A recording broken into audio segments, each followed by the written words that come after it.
திருச்சி மேற்கு சட்டமன்ற தொகுதியில் திமுக வேட்பாளரும் அமைச்சருமான கே.என். நேரு தீவிர தேர்தல் பிரச்சாரத்தில் ஈடுபட்டு வருகிறார். கோரிமேடு, புதுத்தெரு, நாயக்கர் தெரு, புத்தடி மாரியம்மன் கோவில் தெரு, ஒண்டி கருப்பண்ணசுவாமி கோவில் பகுதி, கள்ளர் தெரு, சின்ன மிளகுப்பாறை, ராஜா காலனி, எஸ்பிஐ காலனி உள்ளிட்ட பல்வேறு பகுதிகளில் பொதுமக்களை நேரில் சந்தித்து உதயசூரியன் சின்னத்திற்கு வாக்கு சேகரித்தார். அப்போது அமைச்சர் கே.என். நேருவிற்கு பொதுமக்கள் மலர் தூவி மாலை அணிவித்து உற்சாக வரவேற்பு அளித்தனர். அப்போது பேசிய அவர், தமிழக அரசின் சாதனைகள் தொடரவும், மக்கள் நலத்திட்டங்கள் தடையின்றி கிடைக்கவும் வரும் தேர்தலில் உதயசூரியன் சின்னத்திற்கு வாக்களித்து வெற்றி பெற செய்ய வேண்டும் என கேட்டுக்கொண்டார்.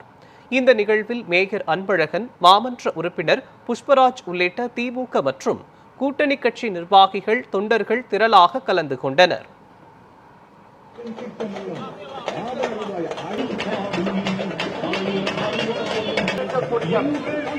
பள்ளியை தர முயற்சி